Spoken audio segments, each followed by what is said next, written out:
Hello everybody, welcome back to the channel. Today is another day on Project C1. It's springtime, the weather's nice. Let's get the tools out and service the car. Okay, so as is standard with a service then, let's go over what we've got. First and foremost, we've got 5W30 C3 oil. I probably should have gone with 5W40 to be honest, because it's over 100,000 miles and they tend to run a little quieter and a little happier on 5W40, just that little bit thicker at that kind of mileage, but hey, whatever. It's what the book says, we'll go for it. We've got a blueprint oil filter to go with, a standard air filter. This isn't exactly a performance motor, I'm not going for a panel filter or anything like that. A new crush washer for the gasket, and for the gasket, what am I talking about? For the drain plug, and a set of spark plugs for it. They're not due, but they're not expensive either, so whatever. Also, we've got the usual Teng toolkit. Like I keep saying, if anybody from Teng is watching, please sponsor me, they're awesome tools. We've got the mat to lie on and the light to see what we're doing underneath, and we've got the nice green ramps to go with. So let's get all this out to the car and get it up on the ramps and start servicing. Okay, so the first thing we're going to do is to take the airbox off. This is done by 1, 2, 3, 4 push clips, and just down here there is a little squeeze that takes off the throttle body.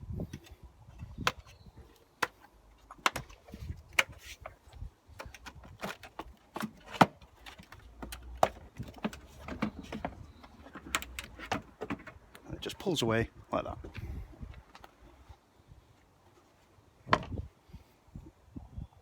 Okay, now in order to remove the air filter, it's literally a case of grab it and pull. As you can see, it's not that bad, I suppose. You know, I've certainly seen worse, but yeah, it was due a change, so there we go.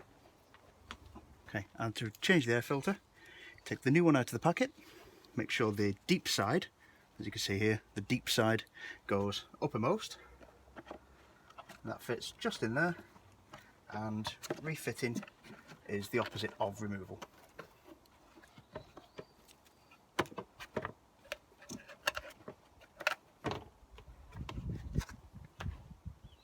Just like that. We're not going to fit that though, because we're going to change the spark plugs next. Okay, so in order to change the spark plugs, we need to remove each one of these three coil packs. So in order to do that, get yourself a ratchet with a 10mm socket on the end, and just undo these nuts.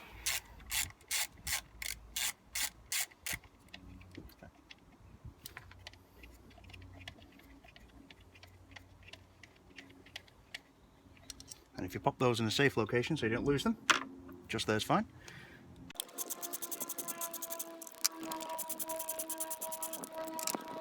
Okay, now I like to do these one at a time. What you'll need is a deep reach 16mm spark plug socket on the end of a ratchet, and pop your coils off one at a time so you don't put them back in the wrong place.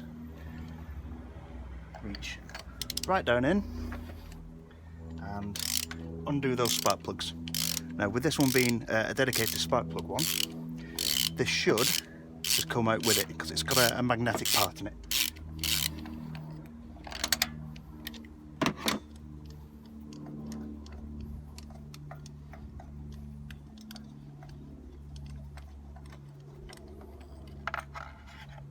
There we go, just like that. Okay, so let's have a look at that. That's not the worst that I've ever seen. Let's see if I can get that to focus, but yeah, it's not the worst I've ever seen. It's slightly carbonated. The gaps are okay. Yeah, that's not too bad at all, that. I mean, that's only done 10 to 12,000 miles, something like that, but hey, whatever. Like I said, they're cheap enough. Okay, so to replace, get your nice new fresh spark plug. It's just this one. I have previously checked that these gaps are fine, so I have had a feeler gauge on those and checked that the clearance is fine, and that's fine. Pop that in the end. Like I said, that's a magnetic one, and just like with everything else, refitting is the opposite of removal.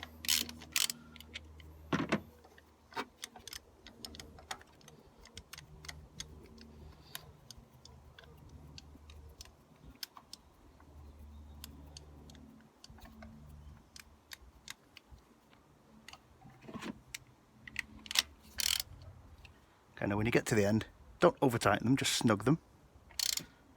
There is a torque figure for it. Off the top of my head I can't remember what it is, but I don't have a torque wrench for that, so click, that'll do. And then once you've done that, that goes back on, snugs down, and you get the nut, pop that back in and just tighten it back down again.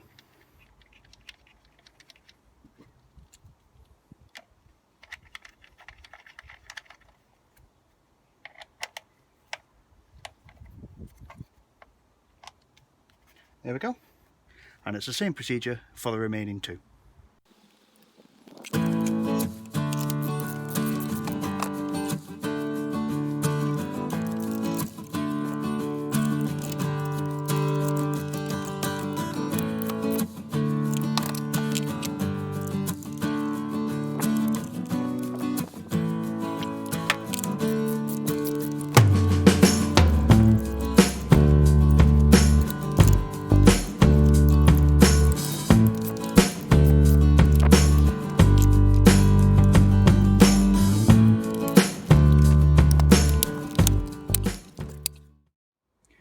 Alright, so what we've done then, we have changed the air filter, changed the spark plugs, and what we're going to do now is undo the oil cap, and that will help us drain the oil. Also, a wild tilly appears.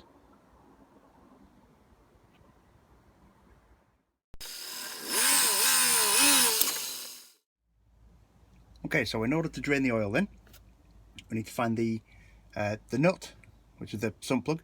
That is a 14mm nut, and get your ratchet and make sure it's on lefty loosey, and then with a bit of effort crack that nut off.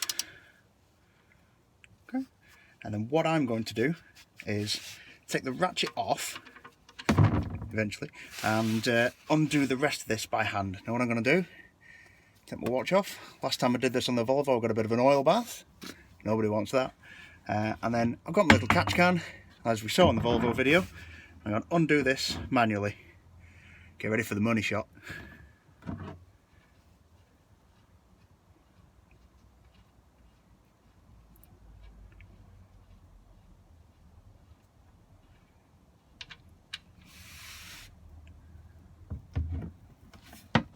Here it is. Don't forget, don't drop that in there, you'll need that. So I'm going to go in and clean that while this drains. The washer has still remained on the sump, so I've got a new washer as we saw earlier. Clean this up, put the new washer on, and then once that's drained out, we'll put that on. Much later. Okay, so that's mostly out now. I'm going to say that I'm happy with that, and I'm going to pop this back in. After, of course, gotten the old washer off. Pick that up somewhere. So what we do now is pop that back in and do that up nice and tight. There is a torque figure, but as I said earlier with the spark plugs, I haven't got a torque wrench right now. Well, not one appropriate for this size anyway. So get your torque figure and tighten it up just snug, so click, it's close enough. And then what I'm going to do is give it a quick hit with some brake cleaner. The idea behind this is that cleans off any more dribbling oil, so that when we come to inspect it later on, when we put the new oil in, if it's leaking, we can see. Give that another bit of chooch. There we go. That's nice.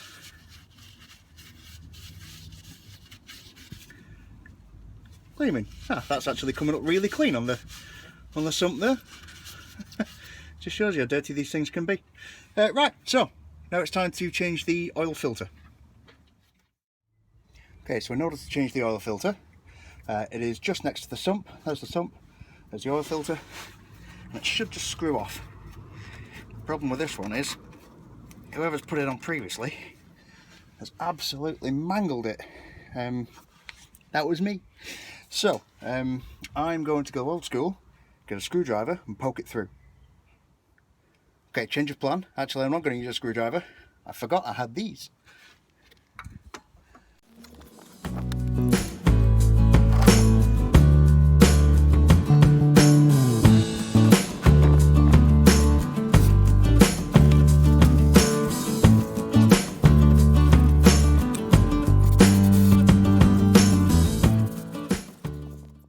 Right, so as with any new oil filter, I'll take that out of the pack, remove the plastic film.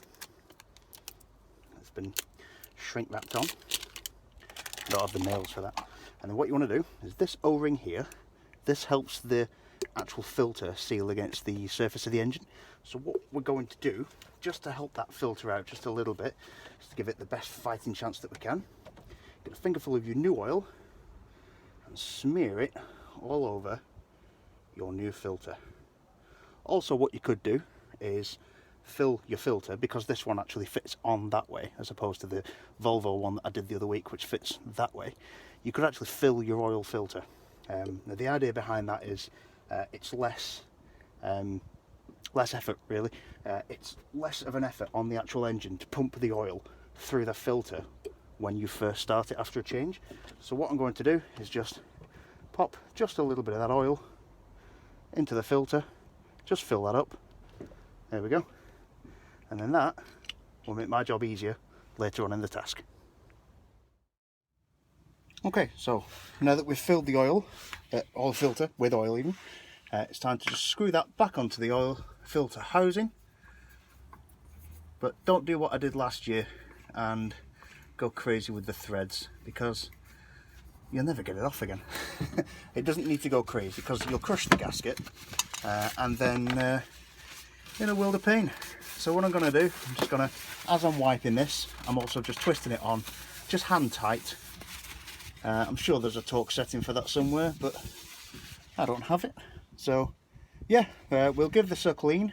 All this spill oil from earlier on, the old stuff, all the stuff around this area. So again, it gives us an opportunity to check for leaks when we start it up. Okay, so now with the car still up on ramps, we're going to fill it with oil. To that end, I have my oil funnel in the oil filler cap.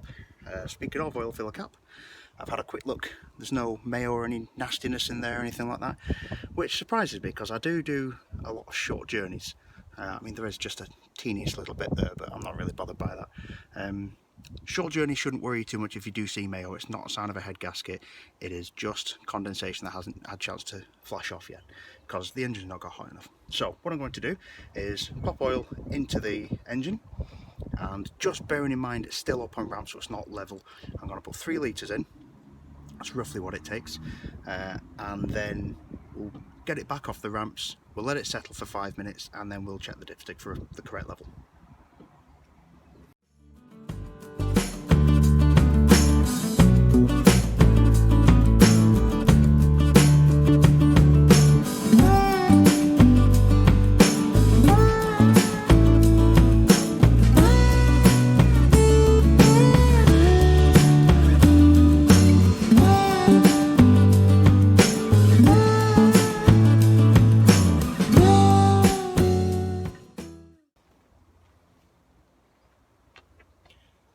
Okay, I don't know whether you can see that on camera or not, it's not the greatest, but we are roughly there. So what I'm going to do now, pop the dipstick back in.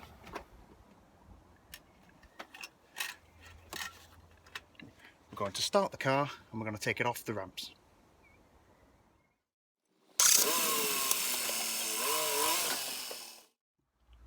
And it goes without saying, make sure you dispose of your oil responsibly.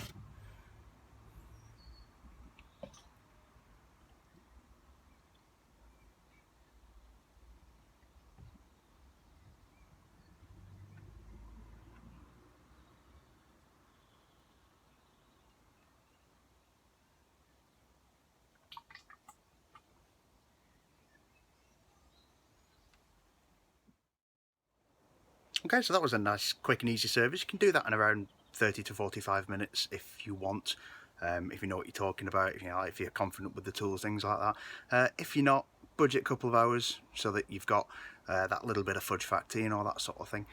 I really enjoyed doing it. It's such a nice, easy car to work on. I really enjoy servicing these things and working on them, as you can tell with the rest of the playlist, which is here, by the way.